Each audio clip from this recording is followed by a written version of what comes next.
Bienvenue aux fans de combat. Ce qui rend le MMA si palpitant, c'est en partie la multitude de façons dont on peut rendre un adversaire complètement inconscient.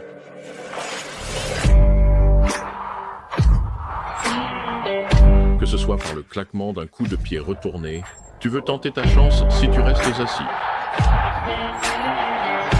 Une soumission qui brise les os, Bob l'éponge est plus grand qu'un chien. Ou un slam qui fait trembler la terre. J'espère que tu veux me ralentir un peu.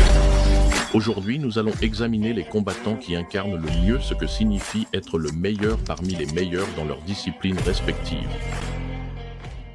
Il est impossible d'établir une liste des cogneurs les plus puissants de tous les temps sans mentionner Francis, le prédateur,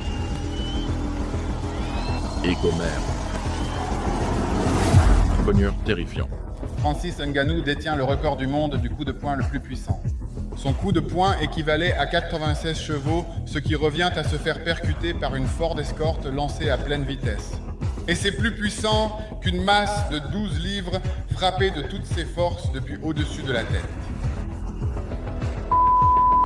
Véritable phénomène et incarnation d'une puissance de frappe inégalée, Francis a infligé certains des KO les plus terrifiants de tous les temps.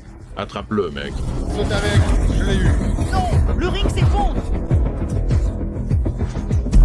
Mais la menace d'être envoyé dans le royaume des ombres n'a pas disparu avec le départ de Francis vers la PFL. Au contraire, un nouveau croque-mitaine est arrivé.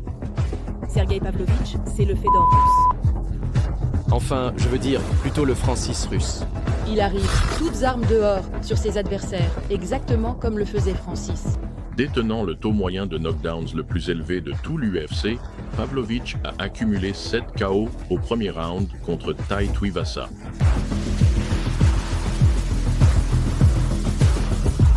Curtis Blades et Derrick Lewis. Compte tenu du prix à payer pour être touché par le Russe, il inflige également plus de frappes par minute que n'importe quel autre combattant masculin de l'histoire de l'UFC. Mais qui possède les poings les plus lourds, toutes catégories confondues? L'unique, le seul, l'infâme Potter McRae. Mieux dans ce round quand même. Oh mais, jusqu'à ça. Oh, c'est fini pour lui. Regarde bien l'horloge. Et abouti. 10 secondes. Absolument. Sa personnalité explosive et sa frappe ont redéfini ce que signifiait réussir dans ce sport. Comment t'as dit que j'ai ressenti le coup de ce gars? Conor McGregor, sans aucun doute. Tu places Conor au sommet? Ouais, comme le cogneur le plus puissant que j'ai affronté. Ouais. Il est spécial, un individu vraiment à part, c'est sûr. Waouh! Mettre KO l'un des plus grands poids plumes de tous les temps en 13 secondes. Et faire monter sa puissance d'une catégorie de poids pour devenir le premier double champion de l'UFC. La précision et la puissance de Conor McGregor ont confirmé sa place comme le cogneur le plus redoutable, toutes catégories confondues. L'un des coups les plus douloureux et invalidants en MMA, le low kick. Il est tellement technique. Utilisé par de nombreux grands combattants comme Gaethje. On revient tout de suite. Classique, peu importe ce qui se passe. J'adore ça. Aldo. Barbosa. Oh, très prudemment. Oh mon Dieu. Et encore. C'est fini. C'est le temps. Tu vois des choses horribles. Cependant, on peut dire que les calf kicks les plus violents de tous les temps appartiennent à Douglas Lima. C'est le meilleur combattant que j'ai jamais affronté à 100%.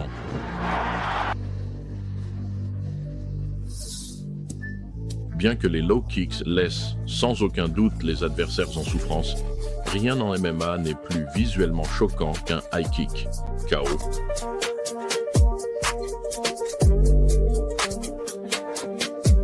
Ou même sur les parcours les plus durs pour la violence. L'homme responsable de plus de décapitations que quiconque est Mirko Cro Cop.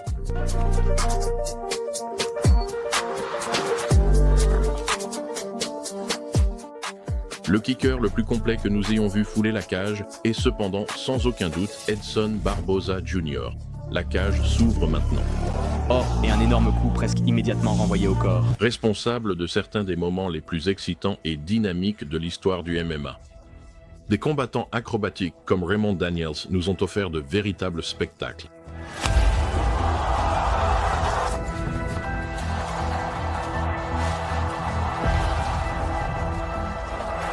Ce qui rend ce style si efficace, c'est en partie son imprévisibilité, un atout que Michael Venom Page a su exploiter. C'est fini. Et c'est complètement terminé. Comme si... Un autre combattant connu pour avoir un arsenal de mouvements digne d'un jeu vidéo.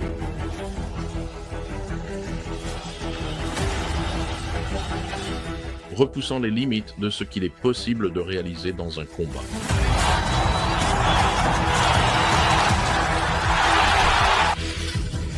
Il m'a mis KO et ouais, c'était pas drôle. Ce type est arrivé là-dedans, samouraï, ninja, genre, en train de faire des coups de pied tournoyants et tout le bordel. J'étais là en mode, mec, j'ai jamais vu quelqu'un comme ça. Non seulement il était une énigme impossible à résoudre en striking, mais il apportait la même énergie à son jeu de lutte et de soumission. Ça va secouer. Oh, ça recommence. Oh, regarde ça, il a un banana split. Oh mec, mais ce gars-là, mais regarde-moi ça. Le combattant acrobatique le plus accompli reste cependant l'ancien champion intérimaire des poids plumes, Pierre Rodrigo. Deuxième round ici. Oh, premier round, juste comme ça, avec un goût pour la violence spontanée. Ce n'est pas difficile à comprendre. Yair détient le plus grand nombre de bonus de performance de la soirée dans la division des poids plumes. Yair a quelques-uns des coups de pied les plus fous. Il a un passé en taekwondo, mais il fait toutes sortes de trucs déjantés. Il a touché BG. Penn avec un coup de pied circulaire à 360 degrés. Il l'a eu sur celui-là. Il tourne à 300 degrés. BG, Penn s'est envolé. La capacité à amener le combat au sol est sans doute l'un des aspects les plus cruciaux à maîtriser en MMA. Il était KO. Il était là, mec, il fonçait partout. Et au moment où j'ai dit, regardons une bonne vidéo. Une vidéo qu'un médaillé d'or olympique et ancien double champion connaît que trop bien.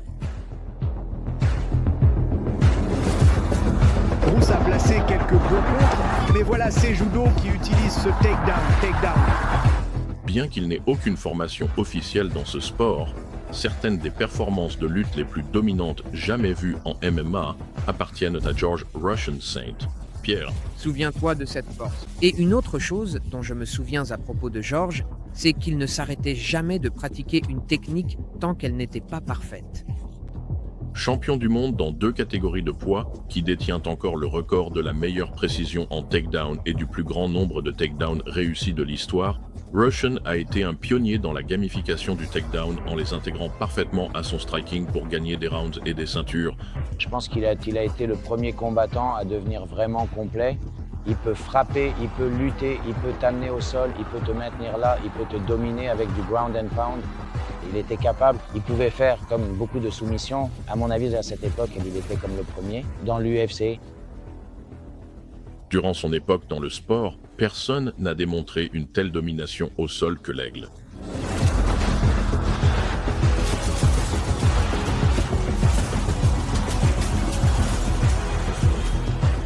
Aucun combattant dans l'histoire n'a remporté un titre UFC et pris sa retraite en ayant subi aussi peu de dégâts, tout en quittant le sport invaincu et incontesté.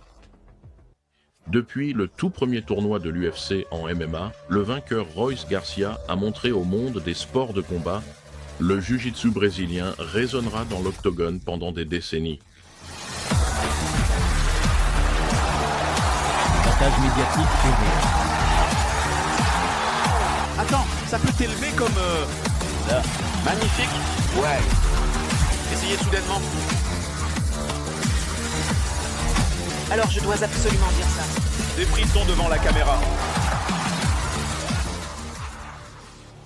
Médaillé aux championnats panaméricains et mondiaux de l'ADCC, Demian Maia est l'un des grappleurs les plus redoutés de l'histoire de l'UFC. Victoire par soumission dans l'octogone. Il l'a eu, Demian Maia. Vainqueur par soumission. Deuxième plus grand nombre de soumissions dans l'histoire de l'UFC. Cinquième plus grand nombre de tentatives de soumission. Huitième pour le plus grand nombre de projections réussies. Il n'est donc pas surprenant que Maia soit considéré comme un candidat au titre de meilleur pratiquant de BJJ de l'histoire des poids welters. C'est vraiment simple.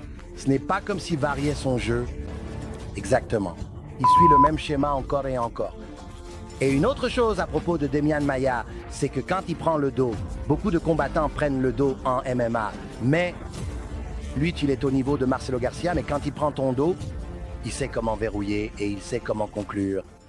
Cela dit, on peut soutenir que Fabricio Werdum a connu plus de succès en MMA que tout autre pratiquant de BJJ de haut niveau, remportant à 2 reprises les titres mondiaux de l'ADCC et de l'IBJJF ainsi qu'un championnat poids lourd de l'UFC en battant Antonio Rodrigo Nogueira, Cain Velasquez et Fedor Emelianenko. Au passage, bien qu'il ne soit pas aussi titré que Werdum en BJJ, Charles Dobronx Oliveira a sans aucun doute utilisé son grappling pour faire tomber plus d'adversaires. Charlie Sobrowski, le Brésil, Vaipega.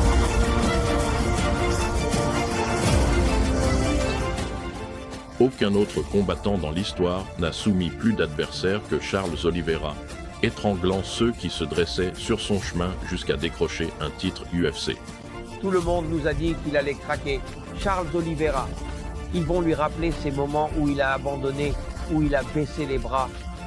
Et à chaque fois, Dobronx leur a prouvé le contraire. Dans le monde électrisant du MMA, la multitude de chemins vers la victoire suscite une excitation sans pareille. C'est vrai? Excusez-moi. Dubonx vous est présenté par Onex.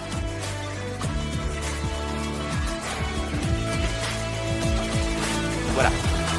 C'est ça. C'est le sol. Et c'est terminé. La beauté du MMA réside dans sa capacité à brouiller les frontières entre les disciplines, créant une symphonie de tactiques qui tient les passionnés en haleine.